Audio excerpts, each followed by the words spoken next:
Et Madeleine Rommel est avec nous. Salut Madeleine.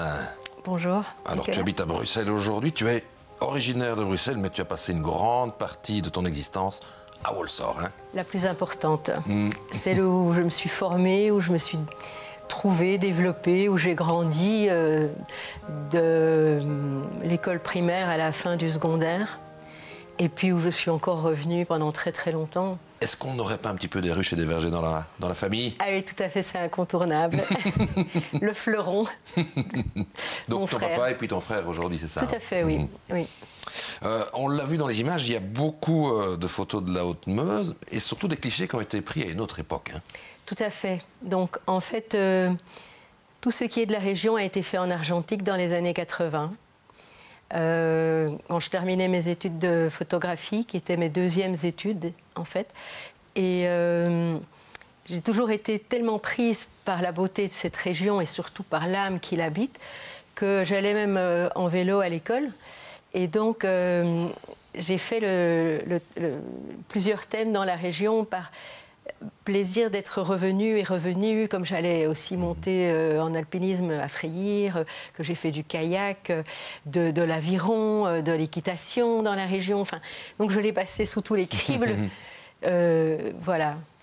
On voit aussi des témoignages du passé qui n'existent plus aujourd'hui. On voit notamment les anciens barrages à aiguilles. Hein. C'est ça. Donc Walsall était le dernier barrage à aiguilles sur la Meuse. Il a été démonté et c'est juste avant que j'ai eu la chance de pouvoir, grâce à un éclusier renommé, Lalou. Ah d'accord. J'allais dire, est-ce que ce ne serait pas Bernard Dujeu aussi? Ils se connaissent. Renommé, ben oui. Ils se connaissent, voilà. Ils se connaissent, tout à fait. Mais Léon est décédé il y a déjà pas mal de temps maintenant. Et donc, il y a une dédicace à son hommage parce que c'est grâce à lui que j'ai pu faire ce thème, étant donné que j'ai pu retourner sur ce barrage par tous les temps. Et j'avais carte blanche pour faire les photographies que je voulais, quoi. Dangereux de monter sur les barrages. Quelque part, je pense que j'aurais jamais eu l'autorisation. Je peux le dire aujourd'hui, voilà. J'ai eu beaucoup de chance. Alors, c'est pas du tout une exposition patrimoniale ou historique, c'est ton regard sur les choses. Hein. C'est vrai, mon but n'a jamais été de faire un catalogue ou quelque chose de ce style. Ce qui m'a toujours intéressée, même toute petite, parce que dans la maison familiale, j'avais déjà mon labo photo pour tirer les tirages et pour faire les films dans ma chambre occultée. Et ici, ce qui m'a le plus touchée, c'est qu'est-ce qui se passe à travers cette matière qui est photographiée. On va dire, la matière est photographiée, ok, on photographie un objet, on photographie quelque chose, mais ça ne se limite pas à ça. Et donc, il y a quelque chose qui s'exprime incontournablement et qui est à capter, et que souhaite cela, quoi. Enfin, ce sont des mots, hein. La photo, c'est autre chose. Il n'y a pas que la région dans les photos, il y a des photos de Provence, il y a des photos d'Inde aussi. Oui. Des photos d'Inde, oui, la Provence, Lisbonne, Katmandou, l'Afrique, Éthiopie, j'ai pris... oui, en fait, j'ai un peu bourlingué, comme on va dire. De nouveau, je ne suis jamais sûre de photographier, j'ai jamais de but en photographiant. Peut-être de surprendre, peut-être Oui, mais ce n'est pas mon but. C'est moi qui suis surprise la première. Et étant surprise la première par quelque chose pourquoi ça me fait battre le cœur, je vais chercher jusqu'à pouvoir trouver le point de vue sans aucun trucage, sans avoir mis un filtre, sans faire jouer sur des perspectives, et la plupart du temps, à l'énorme majorité, avec un 50 mm.